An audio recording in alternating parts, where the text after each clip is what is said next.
Made on Zencaster. Circuit the Owl's words of wisdom. Man who abuses his computer gets bad bites.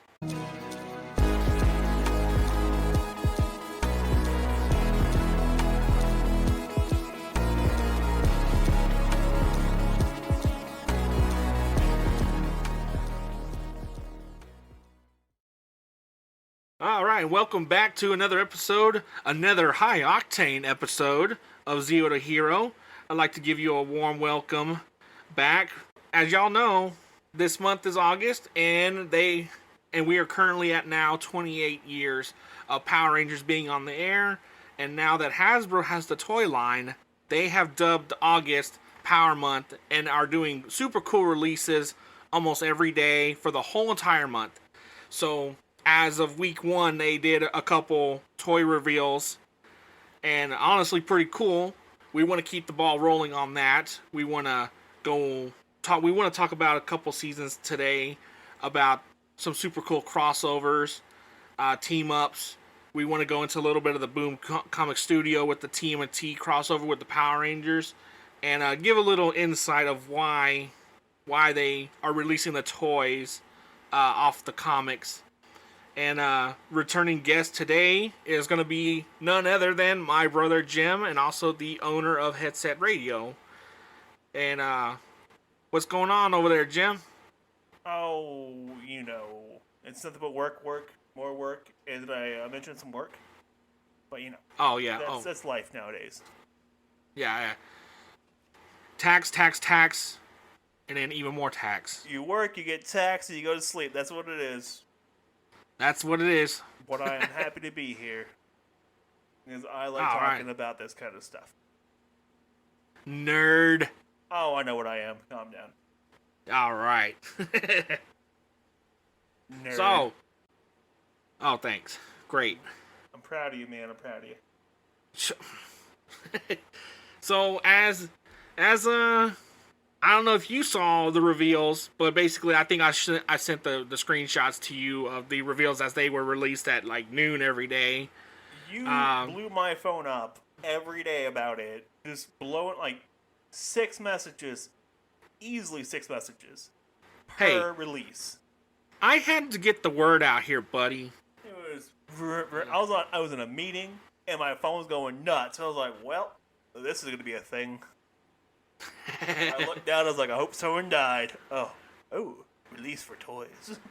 Oh, yeah. Well, my wallet just died. That's what that is. Pre-order. I messaged you back going, well, there goes my holiday savings. We're not going on vacation, honey.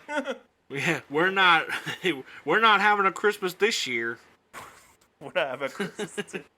We're not celebrating any kind of holiday this year, honey. Yeah, because it's all about the pre-orders. Today's episode, what do you think? Like, we got a couple, first couple seasons we can go through and talk about the team-ups and the crossovers, which, I liked them, Oh, the whole motif behind the team-ups was, to show off all the suits and everything. And, you got the original team-up, if you want to really get into it, which was Tommy get the White Ranger powers, because that was from a different series. Ranger. Yes, that was. Yeah, yes. But the helmet and the suit looked close enough to the original Zoo Ranger suits, so they could kind of mix it, and it was fine. Right. Another crossover they said was the Alien Rangers, but I really don't picture that as a crossover, because that was supposed to be an actual season, but they had to, I guess, cram it in. Yeah, that was his own little season for itself, but man... Yeah. 10 episodes I think it was? I think so. What were the people they were going to call the Aquanauts or something? Aquatar? Aquatarians. They're from Aquatar, and they were Aquarians? No. Aquatarians? They sounded ridiculous. That's what it was. They sounded terrible. They literally sounded like they were underwater the entire time. I get the motif behind that, but no. Let's not do that again. That hurt my hearing. Yeah, the constant gestures they were doing, the twitching and stuff was very cringeworthy. As kids, we didn't think nothing about it, but now that we rewatch it, it's a little cringy. As an adult, you're like, how? Okay. Yeah. Like, I get where you're going Oh, with man. that, but stop it. Yeah, man. So I mean, I guess like the first season that we really watched with the crossover, I guess, was like the MMPR, and we did watch a little bit of Mask Rider 2, Oh my god, and Mask it was Rider. pretty cool to see that the Mask Rider and well, yeah, they basically teamed up, like they went to the planet, and Yeah, they went to Alpha's home planet. I think it was. yeah, Alpha's planet, yeah, Alpha's home yep, planet. Met the Mask Rider, which was Prince Dex. yep, Prince Dex, and the planet was actually Adoni. A something. But I remember it got blown up. Oh no. Yeah, into the I think it was like, what, 2 episodes, 2 episodes crossover. Sort of Light to transfer the powers over during the pay dispute between the no, that was after that. So they get the Sword of Light for something, but they needed that, and they got out of there as Serpentera blew it all up. And Right. if I remember Right. that was the first time we actually ever saw Serpentera too. Right. What was the? No, we saw Serpentera a little bit before that, with because he had the Thunder Rangers or the Thunder Megazords that fought Serpentera Oh wow. one Yeah. time, Yeah. and the big drawback is it runs off D batteries. No. I could barely, like I ran off D's. The grandfather of Dex, was actually the creator of Alpha 5. Pretty cool. That's a nice little crossover bit. Right. Well, we're doing crossovers, so you got to kind of stick in the motif, right? Right. We can't really get into the new stuff that's coming out. Oh no. But yeah, that was pretty cool to see as a kid, to see 2 different genres of TV shows get together. Yeah, because Mask Rider, like they were trying to, Saban was trying to get another show like Power Rangers going, and so they had Mask Rider, and that was only one of the other Saban series Power Ranger knockoffs that crossover Power Rangers. Because, well, if you want to count the later season of TMNT, but not right now, that was the first one we had, which was Mask Rider, and then Mask Rider, like, right after that, came to Earth, and he did his own thing for one season. A whole Yes. one season. Yeah, and wasn't there another show that kind of tried to do like a Power Rangers theme when it was like VR Troopers? Oh, yeah, VR Troopers. Tommy was supposed to be the lead of that show. But he was too popular in Power Rangers as the Green Ranger. Hence, so when he left for a little bit, that was when he was supposed to leave permanently and go do the other show. And, Oh yeah, but he became a fan favorite, and they stuck him on as the Green Ranger, and now look at him. Jesus, Yeah, like well. 28 years later, he's only known as the Green Ranger. Yeah, right? Oh, man. Terrible. Yeah. Life must be terrible. Golly. There's an interview with, when the first movie came out. He's talking about, they're asking, like, what's the worst thing you have to deal with, like, as a Power Ranger? He's like, well, as a father, I have to deal with stepping on Legos. Oh yeah. He was like, Legos. Stepping on them in the middle of the night. No. You know, I mean, as in like, so the Mighty Morphin Power Rangers were on for 3 seasons, and I think we only got 1 crossover with Mask Rider. I thought we had at least had 2. Well, that's the only But, way you we know- had was Mask Rider. Yeah, that was it. Yeah, but I think that's all we had for at that time in the 90s. Yeah, Was and then that? the Alien Rangers aren't really a crossover. It's a 3.5 series. But they Right. did have a crossover later on with Zeo, right? Yes, they did. Not for very long. It was probably like half an episode, or like just a fight scene. It's 2 episodes, man. Yeah, I know there's 2 episodes to it, but they were only they only showed up to fight like in one of the episodes. Yeah, then when you showed up that butt into the second episode. Didn't like the really story behind it, because we kind of like lost Billy. That whole thing, As the character. Yeah. The whole thing behind the scenes, what happened with him was just rough. Like, Yeah. I do not blame him for leaving the show at all. I get what happened. That was really, really shitty of the whole situation. And I like how he has actually come out about it and give some insight of what happened. He said still to this day he's never seen those episodes. He's never finished Zeo. dude, I pretty wouldn't crazy. blame him at all. Man, that was a rough moment in his life. Like, that was really bad. And Yeah. he's such a nice guy too, and I feel really, really bad. It's a series that a lot of people love, and you have, this dark history of abuse and everything else behind the scenes with him in particular. And it just Right. sucks. Yeah. And I just hated how they got rid of him on the TV show because, like, at one point, it just wasn't even him talking. It was, like, some other guy. Yeah, some other dude talking and then they tried to voice over with some old clips too, and it did not work. But Yeah. they had to run because he left. David Yost Yeah. left, and they had to write him off. They had to write him out. Yeah, and I think they just had to rush the write-off.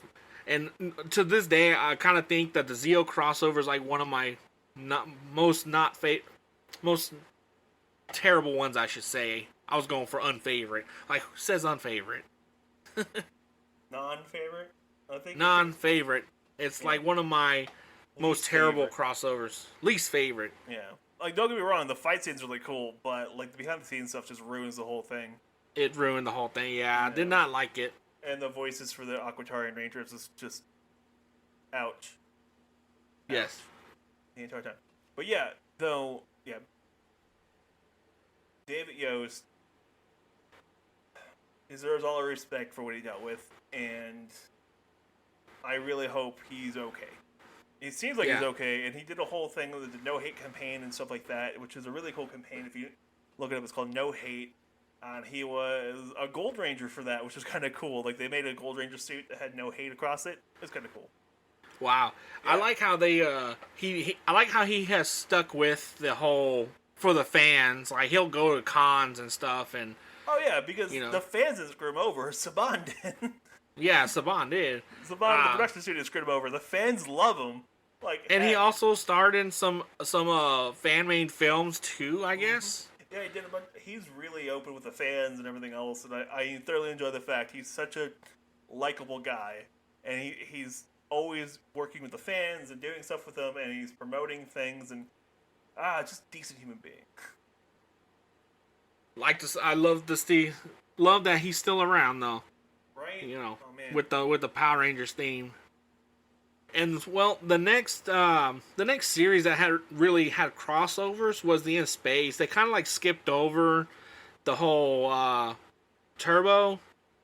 Turbo had no crossovers at all, none, because Turbo was terrible. The production behind Turbo was iffy. Like, half the people who wrote for this show wanted to be dark, and the other half wanted to be lighthearted, because they were going off of Power Ranger. Yeah, Power Ranger. And the Power Ranger was a joke series, and it was great over in Japan, but over here, they either wanted it as a lighthearted show or a really dark show. And they couldn't figure out what they wanted with it, because they changed they changed writers, like head writers, halfway through the show. And so they didn't know how to handle it, and it just kind of, we got what we got. Poor writing quality, because Turbo got off the movie, and then they had different writers, and then this was right, and they were trying to do the Ranger switch as well, because they even told Jason David Frank, Tommy, that he only had like 15 episodes he had to do, and he was done. All the main cast were just done with the show right then, because they want to do other projects, and so they were done, and so the writers had different ideas, and it was a big clash, and we got the show we got, and then you got to In Space, which had the most crossovers up to that point, but they had a very great writing staff who was like, oh, this is our last series we're ever going to do. We're going to go all out. We're going to have a great time with this. And, yeah. I'm happy they gave us TJ. TJ was a great character. Yeah. Carlos was a great character. Cassie was fantastic. I do love Carlos, though. Yeah. Carlos was probably one of my favorite in that one. Because, he transitioned to In Space, and he was really good in Space as well. Yeah, same with TJ. TJ and Carlos both transitioned, and Cassie and Ashley all transitioned over. Justin stayed as in Turbo and on Earth. He was actually supposed to go, originally he was supposed to go with the Turbo Rangers, but they decided against it because he's the only one of that set of Rangers who still had a family that was known of in the show. Oh yeah. So would you think that he recruited a new Turbo team for that area, or? Well, I think the Turbo Rangers, the Turbo was destroyed with the Turbo Zords. Like, I know there's a fan theory that the Zeo crystals created the Turbo Ranger powers, but the next crossover we're going to talk about will be in a little bit. We're going to talk about the Blue Ranger crossover in space, and it's Mountain Blaster, not Mountain Blaster. You're right. That's right. Not Mountain Blaster. No, the car's name. Not Mountain Blaster. The other car. The Jeep one. Yeah. The Jeep. The Jeep had the morpher in it. Like, he had a spare morpher. It had a spare morpher, and the other ones didn't have a spare. So I think the power was linked to the Jeep. It wasn't linked to anything else. That's what I think happened. Okay. It's very complicated, but I think that there's no longer any of the Turbo Rangers but Justin, the Blue Turbo Ranger. That's it, because it's was the last one. Yeah. Right. Wow. Ooh, deep, right? That was deep. But yeah, so when the Rangers lost their powers as the Turbo Rangers, they went in space. They went in space with the Power Rangers equivalent of NASA, because Zordon apparently was in contact with them to create a space shuttle that fits its stupid Astro Megazord, which makes no damn sense. So like they're and shoot like, these people. Oh yeah, into this space. big blue floating head talking about shooting these teenagers into space. All right, let's shoot some teenagers into space. Let's do it. Yeah, let's shoot teenagers into space. Yeah, in a robot. In a robot. Yeah, and just so happened that Andros was flying by. Just so happened is the Andros was flying by. I don't even know. Like, did they even end up on the moon? Where did they end up at? I have no idea. Yeah, I couldn't even tell you now. Not the moon, because with how Power Rangers works is in the TV show, the moon has air. Oh yeah, and gravity, normal like Earth gravity.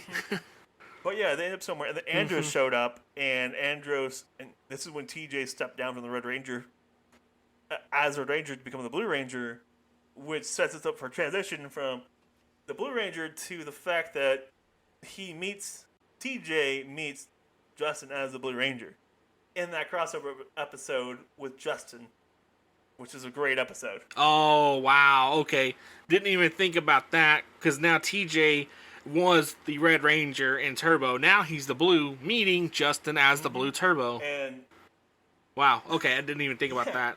It's a great little crossover episode. They brought Justin back. Blake Foster brought him back. They showed him off. It was a great little crossover. Like, they showed him off. They had a little bit of fun. Both teams got a little bit out of it. There was no like one person's gonna win, one person's gonna lose. They had a lot of fun. And Blake, the guy who played Justin, looked like he was having a great time. And it had a great moment where Blake was like, "Oh, hey, the Blue Ranger. Who are you?" He's like, "Oh, it's me, TJ." He's like, "Wait, I'm the Blue Ranger." Yeah, wait a minute. I was gonna say before that crossover with Justin, we were introduced to the TMNT. What is it? The New Age Turtles. The Next Mutation. Oh my goodness. Yeah. I would give them props. The suits looked really cool, like the actor suits for the TMNT. Donatello is still my favorite. Yeah. Actually, fun fact about that too is that was the first ever time that they introduced a female turtle. Venus? In that. Oh, yeah. Man. Yeah, I remember her. She was no. A hard no. But yeah, no. So yeah, Venus got introduced, and it was that whole show. It ran for 2 seasons. It was, like, Saban was trying to have another hit like Power Rangers, like they did with Power Rangers, because Power Rangers is a huge cash cow. Like, they were trying to get into it, and try to write it, and it was like, okay, cool, fair enough. But yeah, they introduced it, and they made it to where the fact that the Power Rangers and the TMNT share the same universe, which That's what I is, didn't really understand. Yeah, I'm like wait, they shouldn't share the same universe, but apparently they do, and they try to take their brains over, and they hijacked the Astro Mega ship, which is kind of funny. Yeah. And like, what was it when they first saw each other? Was like, wait, I thought the Power Rangers was just a myth, like in a comic book and stuff, and then vice versa. I don't get why this is a thing in Power Rangers series. Is the fact that no one believes other Power Rangers existed, even though there's been multiple news stories about this. Multiple news stories and all the other stuff talking about how the Power Rangers saved the day, and there's giant mechas fighting giant monsters. What? Like How does no other team find out? There's 6 kids in Angel Grove fighting things in California. And, California's a big thing out there, and everyone talks about crap out there. How has it not reached the other side of the country? Like, I know they're in California, but come on. Like, New York should at least have an idea what's going on. Yeah. Like, how does that not get out? Giant robots fighting, destroying things. Come on. But yeah, no, how do they not see things getting destroyed and go, oh, hey, I wonder what's happening over there. They're not getting destroyed? Oh, no. But they do answer this actually in the comics, which is great. Oh, thank you, Boom Studios, for making good comics. They don't really answer it. It's more of the Turtles don't have they don't really care. It's not their biggest problem, so they're not going to give two flying anything about the Power Rangers because that's not their problem. Their problem is Shredder. And the Foot Clan. And the Foot Soldiers. The Foot Soldiers of the Foot Clan. The Foot. Well, the Power Rangers don't know they go to TMNT because April O'Neil keeps their stuff under wraps with the news. So they don't really have any idea about each other, but Master Splinter knows about the Power Rangers because, Master Splinter knows everything. All right. He's Master Splinter, and he's a wise-old sage who was played by Mako. Mako in the original movies, I think. Mako, who was the voice actor of Uncle Iroh in the first 3 seasons of Avatar. Well, first 2.5 seasons of Avatar. Right. Yeah. Oh, wow. Yeah, Uncle Iroh. He's... bringing a tear in my eye. Uncle Iroh, I love you. Oh. More Uncle Iroh. We need more. We don't have enough. We need more. Get a hold of yourself, buddy. No, I will not. I will sit here and cry. And we're back. And scene. And we're back from our commercial break. The bitch stopped crying. Oh, wait. Oh, he was. He was it, yeah. Oh, man. No, he died before his death. He was going to be the voice of Splinter in the new series that they were going on with. Oh, that's rough. Oh, man. Okay. That sucks. Ouch. He's a really, really good voice actor. He brought a lot of life to Uncle Iroh. Okay. Oh, wow. Yeah, so he was going to be the voice of Splinter in the new movie. The movie or new series they were working on. Right. But he died during right before they made the announcement.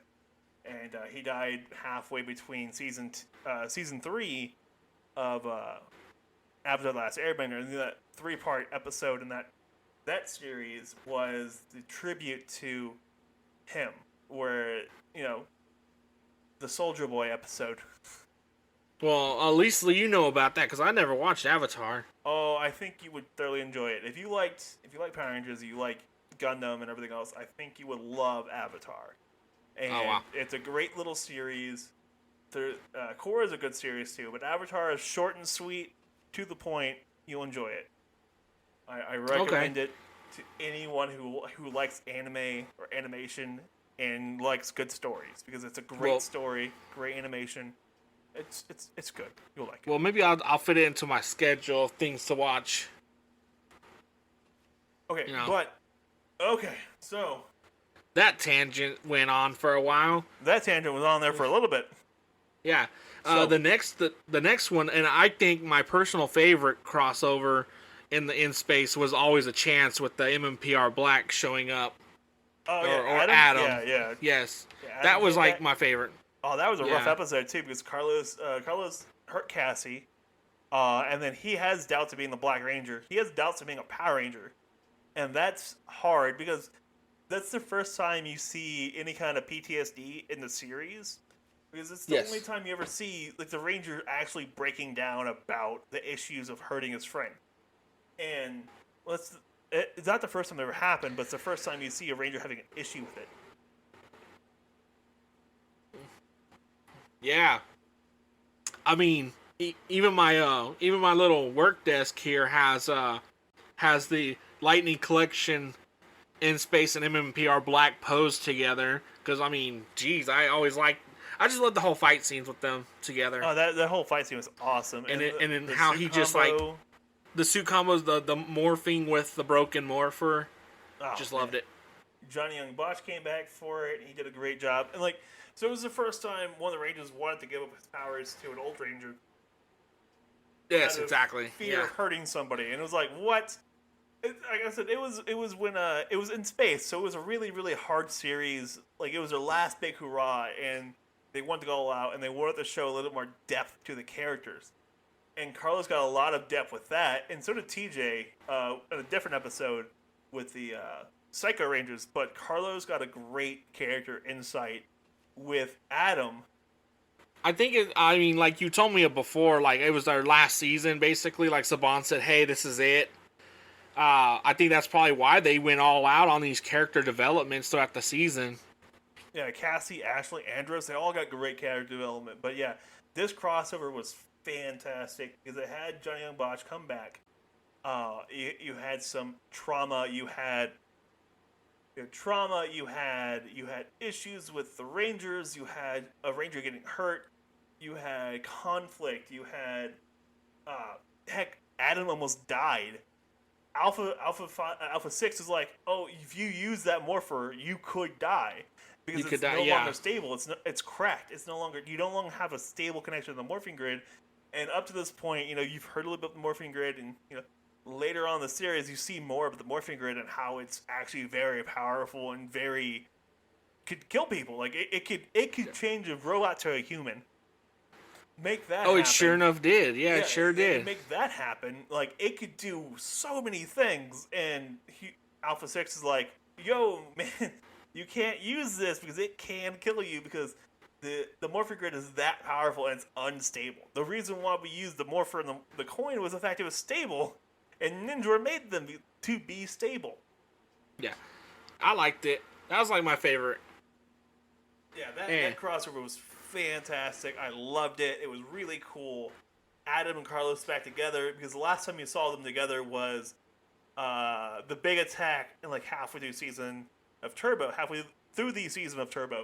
You get that big attack they had going on, and Carlos was helping people get out while Adam was morphed, and he was like, "Oh, cool! This guy can replace me." Yeah, that's when that was the episode when they found their replacements. Yeah. Tommy was hanging over a pit. Yeah. Oh yeah, that worked out. Mm-hmm. Yeah, speaking of all that, I mean, besides that, I mean, that's like one of my favorites, and then I don't know. The Destruction was the last one for this. Counter Destruction was so cool because you had. I like that one. Mm-hmm. Yeah, I like that because they actually exposed who they were to the people. Yeah, this is the first time the Rangers actually exposed themselves as Rangers to a group of people in the entire series. Didn't Bulk and Skull get into that too to like stand up? And yeah, Bulk and Skull had their biggest character arc moment of the entire series up to that point. Yeah, where they actually like, stood I'm up. a Ranger, and then everyone around them was like, I'm a Ranger too, to protect them, and that was so cool because up to that point, the Rangers were getting gratitude-ish. Like, they were getting some gratitude here and there, but it was never really spoken to them. So up to that point, they never actually had people be like, thank you for saving our lives. It just became a thing. And that point, the Rangers the people stood up for the Rangers, and it was amazing. It was like one of the best. I like the endings though. That was a nice ending. You know, they had to go out on a bang, and that was pretty good. I say that was really good. The only thing I have a problem with is the miracle tear of Andros curing Astronema of all her evilness by a tear. But KL-35, you don't really know what their biology is like. It's similar to humans, but not really similar that much. And also, like, he destroyed Zordon, too, right? That's when we lost Rita, we lost Zed, we lost the Machine Empire. Oh, the Machine Empire was bananas. They were scary. And then we lost, we destroyed all evil in the universe up to that point. Like, all known evil. And so, to that point. Yeah, so we had Lost Galaxy and everything else after that. But it destroyed all evil. We lost Zed. Zed, the scariest dude there was. Yeah. Zed was so scary. There was like parents wrote in about how scary Zed was, and so then they toned him down and they married him to Rita. No. Yeah, that's why I got married to Rita, because he was too scary. He was too scary by himself. By himself, he was too terrifying, and so Rita dumped him down. Jesus. Yeah. Oh, man. They had to make him more family friendly compared to what he was, because he opened up, just waltzed into the command center, was like, surrender or we die. Yeah. That's what it was. Like, I own you now. Bye. Anyway, didn't they actually just release a comic like this week about like Zed's backstory? Yeah, but I don't want to get too many spoilers because I don't know if everyone's read the comics yet. But there's a lot of really cool Zed backstory in the comics, and I did not see it coming. It was awesome, and I'm not gonna say anything else. That's it. I gotta read it myself because I was actually interested in when I saw it. When I heard about that, I was like, oh wow, okay, I gotta add it to my comic list to read. It was good. It's very, very good, and that's what I'm gonna say about it because I don't want to spoil it for anyone because it was fantastic. And I recommend the comics because the comics are really good. Oh wow! Now, like speaking of comics, I mean, this last week in August, the first week in August, they actually Hasbro came out with the TMNT Lightning Collection crossovers based off their comic counterpart. Oh yeah, the TMNT with April O'Neil and Shredder as the Green Ranger. Yes, and Tommy that was as a foot soldier. Amazing. Oh man, that was cool. Wow. Yeah, and even the comic was pretty good itself too. I liked how Shredder kind of basically hacked the Green Power Ranger coin.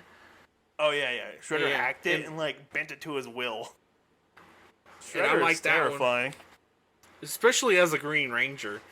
That was horrible. And then he works with Rita too, only until like they get what they want. Then he'll like destroy Rita. What freaked me out was I knew TMNT was a dark series. I've always known it was a dark series, and it's always been dark. I know I've said it like 3 times now, but it's a very not emotionally hurting, but like physically, like, oh wow, what? So like they change foot soldiers, like the elite clan, Foot Clan, they make them into putties. No, the humans into putties. They convert the humans. That's right, they did. That happens, and like the Foot Clan sacrifices people to make them to putties. What? Like up to that point, and like, then up to that point, like the Boom Studios done some crazy shit. Like they've gone through and they've made putties that look like humans and putties who act like humans, who think they're humans, who become putties, and that was creepy up to that point. But this is the first time it was humans to become putties. Now is that now that's the reason why Tommy infiltrated the Foot Clan, right? Was to save Tyler from becoming one of those, right? Yeah, his or was it just like so Tyler's adopted family reached out to Tommy about the fact that Tyler was no longer in contact with them and that he was getting into some weird stuff. Tommy and Tyler were in the same orphanage home, right? Yeah, this is actually when I found out. Well, I should have known this before, but this is where you find out that Tommy was adopted. Yeah, that's the first time I ever knew about that, too. And that's why he has a brother who's an American Indian brother, which makes total sense. But, yeah, it's like in Zeo, you find out Tommy has a brother, and he's not related to him. Like, he's not in his family. He's in his family, he's not in his home family, so it's his actual blood brother. So Tommy was adopted, and you find that on Zeo, and this just confirms it more. You get better confirmation, more of Tommy's backstory, which he was an orphan, which makes a lot of sense. Makes a lot of sense, yeah. And it's pretty cool how he did like that. He infiltrated the system just to try and save Tyler, but Tyler was too far gone by then to actually to go with Tommy. Yeah. He portrayed Tommy and got Shredder the Green Ranger power coin and the Morpher, and so that's how Shredder got the powers. Is the fact that his buddy Tyler betrayed him, and so you get to the actual, like, not ending, but like near the last big fight where Tommy's trying to save Tyler again by defending him against these super elite putty foot soldiers. And Tyler's like, oh, hey, these people are attacking us too, the elites. Oh no, what have I done? He's like, oh, he realizes that he's just a sacrificial lamb. Like, he's just a number for them. He's not actually a person. I think that's when he found out that, you're right. That's such a rough part. Like, when you realize that you're not actually considered a person when you're in a cult. Oh, man. And it's harder for the person that tells him that, too. Like, hey, you need to get out of here because, like you said, you're just a number to them. You don't mean nothing. And then he sees it. Yeah, I think that hurts them more. That hurts. Yeah, that hurt him really bad. And you're like, oh, man. And so when they leave, like, Tommy rescues him and all the other elite foot soldiers, but they all realize it too. Like, they're just numbers. They're just warm bodies that are there to be sacrificed to whatever needs to be sacrificed to. Yeah, that's what it was. Now, the question is, so basically in the first fight with Rita and Shredder as the Green Ranger, Rita set like a spell or something, or a field that wouldn't allow the Rangers to morph, so they had to give up their coins to the Turtles, right? Yeah. So there was this really cool thing in the original comics, the original Boom comics, where there was, if you manipulate the morphing grid with the green Chaos Energy Crystal, you could make the other Rangers stop morphing. Oh, and that explains that's where that's from. Yeah, that's what I'm thinking. That's from. But they were changing they were changed in their DNA, so they couldn't morph. But I think it's more along the lines of the Dragon Crystal or the Dragon Zord power prevented them from morphing. Them particularly the morphing. So they were like, well, we can't morph, but other people can, and so they gave other people can. Yeah, so they gave the Turtles the morphing, the morphers of the coins, and they morphed. Donatello as the Black Ranger was awesome. I just like Donatello. Donatello is interesting to me. Yeah, I like how they had humor about it in the comic. We're like, do we get to choose our own colors? It's like, why don't you lead, Leonardo? Well, Raphael, you're the one who wanted to be Red Ranger. Yeah. It's like, you're the one leading. I liked it, and then the whole design too behind it. I love the design of the suits on the Turtles and everything too, and it adjusted to their bodies, which is really really interesting because the whole concept behind the morphing was the fact that you were, look at Justin in Turbo. He went from a kid body to an adult body, like a teenage body, and so he could fight.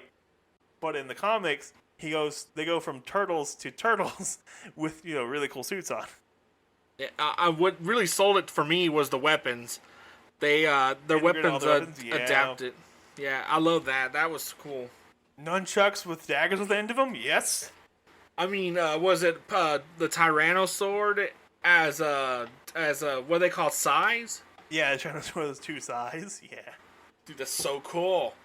And then the power axe got an extension. Yeah, an extension. Yeah, that was like super cool. And then how April said that when she was a Pink Power Ranger, that like she knew nothing about martial arts or anything like that, but apparently when she was shooting the bow, like she knew everything, how to shoot a bow. Yeah, that actually goes back to the other comics. It goes back to the Year One comics, which is really cool. So in Year One series, the Rangers are learning how to use their powers. And the fact that the Trini and Jason go on an adventure, and you find out that the suits kind of put the bodies on autopilot, so they could do all the cool stuff. It kind of puts on autopilot, so they're trained to do the cooler stuff. And so, like, Kimberly can shoot the bow, even though she's never had any bow practice either. And April O'Neil, and then driving the Megazord too. The Megazord comes along with it, so you're in the suit. The suit will kind of guide you on how to control the Megazord. Not fully, but just kind of point you in the right direction. And okay, so there was a space fight with Jason and Trini. There was a space fight on a different planet. So not really a space fight, but a different planet fight. And you find out that the Ranger boots has rockets in them, so they can jet around.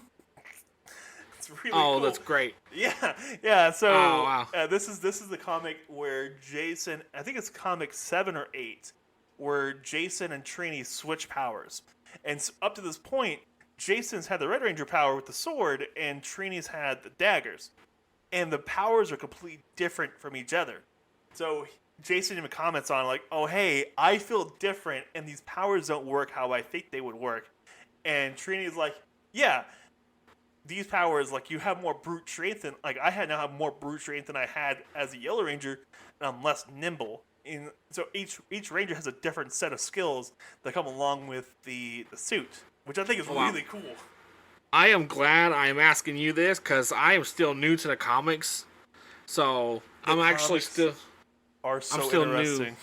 Yeah, I need to actually sit down and read these things, because oh man, there's a lot of stuff that they don't, that are, that I don't know, that I've only watched TV series, so actually seeing the backstories of these things would be pretty cool. Read the comics. The comics are fantastic, and I read those comics when I was in California. I was right outside of San Francisco, so I was I want to say I was like 3 hours away from the power center, the power center. Oh, that's right. Yeah, that's right. Yeah, and I got turned away last time. I was in LA. I went up to Simi Valley and went to go see if I can get over there, and they were closed because of COVID. And I was like, dang it. It was right at the start of COVID. I was like trying to sneak on the campus so I could look at it, because it's the human library of some campus, and I can't remember the campus name, but it's a library on the campus. It's really cool. It's a really cool setup how it looks, and it's a library, and you're like, oh, a library? No, it's a power center. Well, I saw that they actually opened. Damn it. I saw they opened that thing up for an Airbnb or something like that. Like multiple families can go in and stay there. Hold up, you said it's Airbnb now?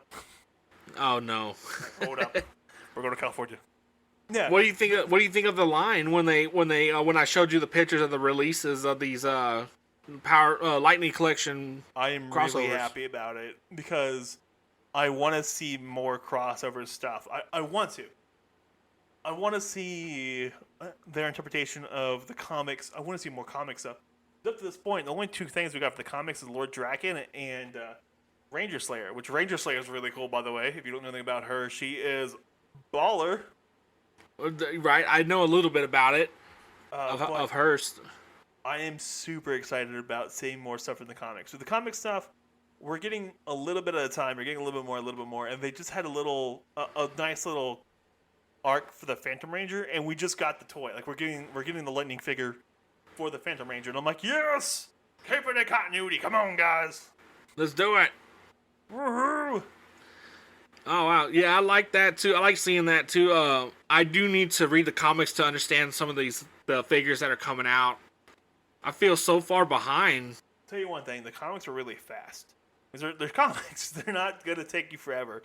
Like look at so the Batman movie. So Batman, the Christopher Nolan Batman movie, the first one. Oh, yes. It's like a 2.5 hour long movie, but to read the comic arc that was for that, it's like an hour and a half.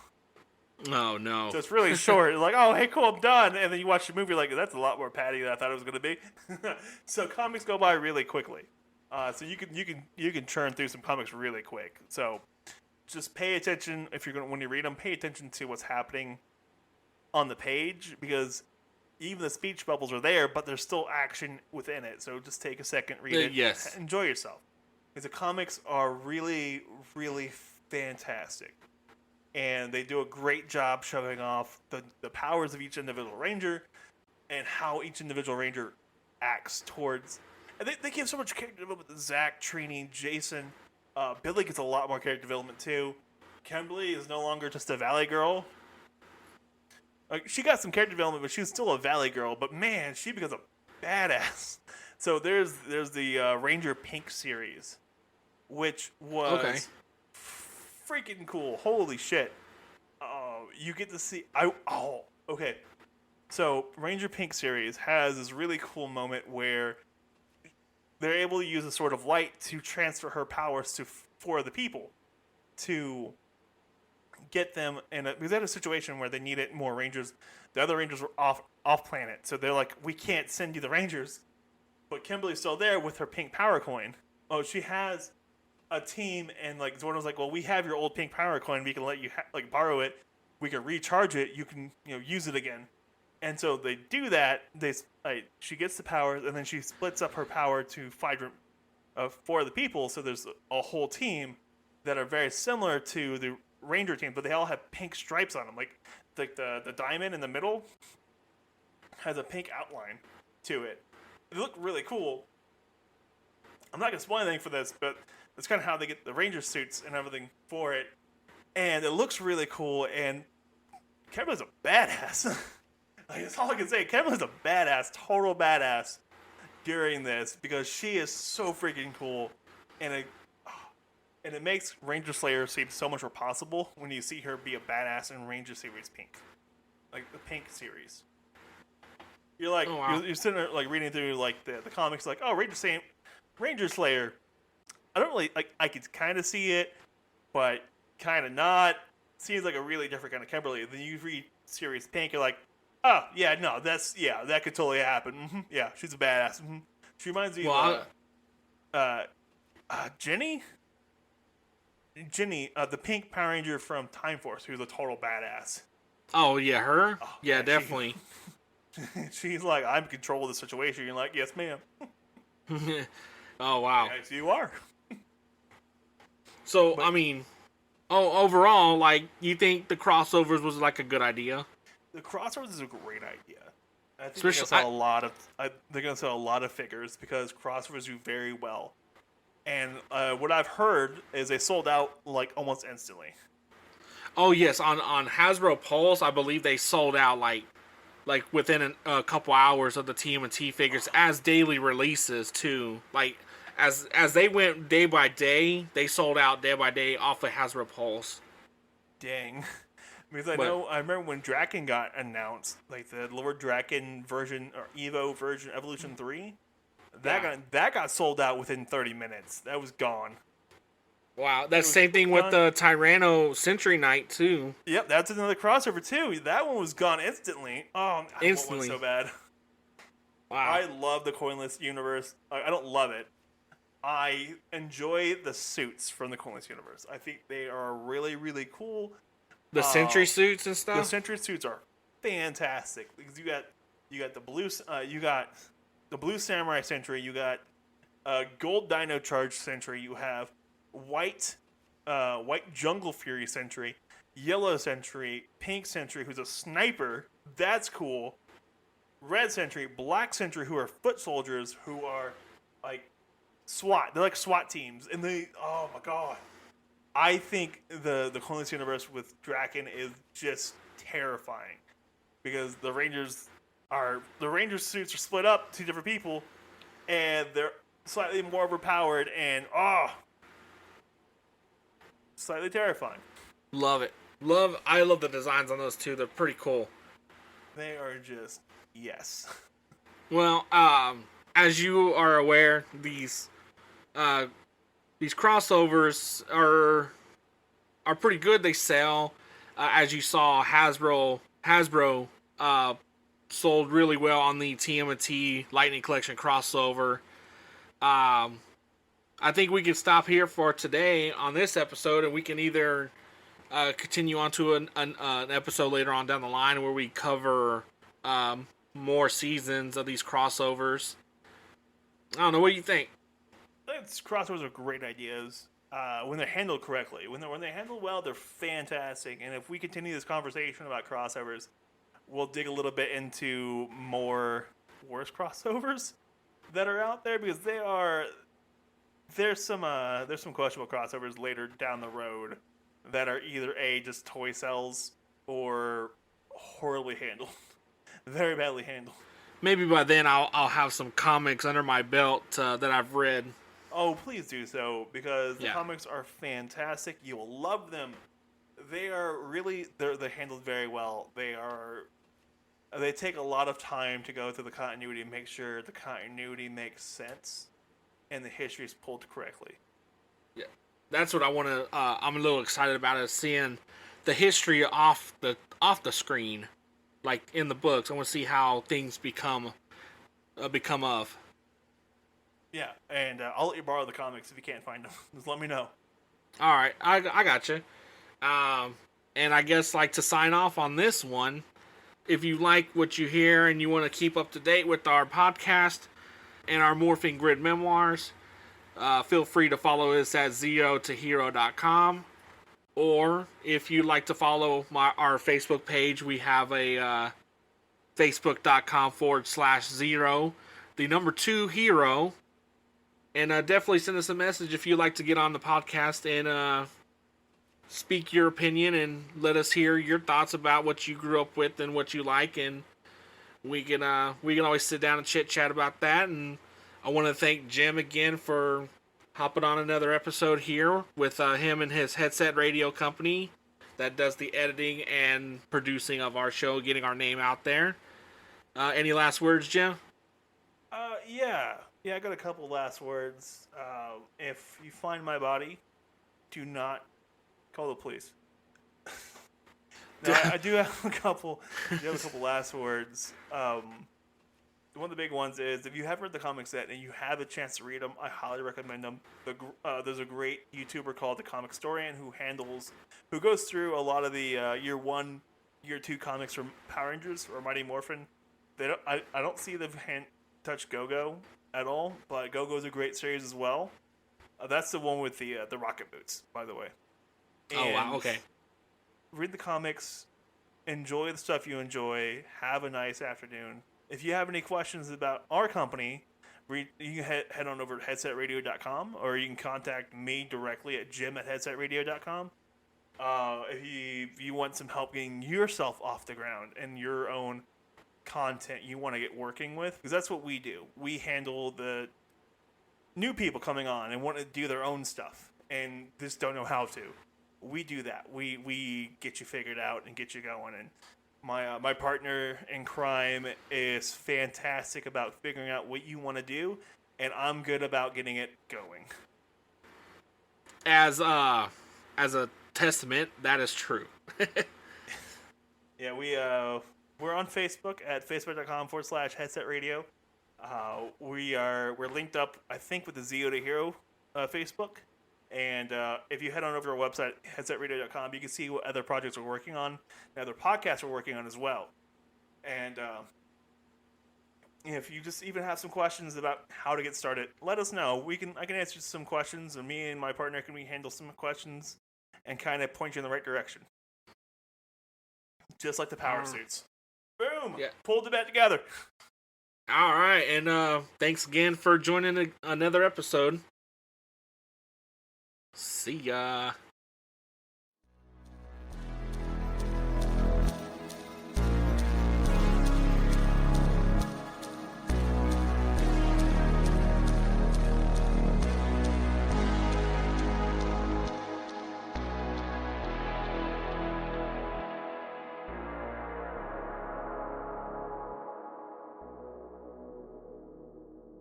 And I want to welcome back the one and only, my brother, Jim, also the owner of Headset Radio, who as well edits and puts my name out there.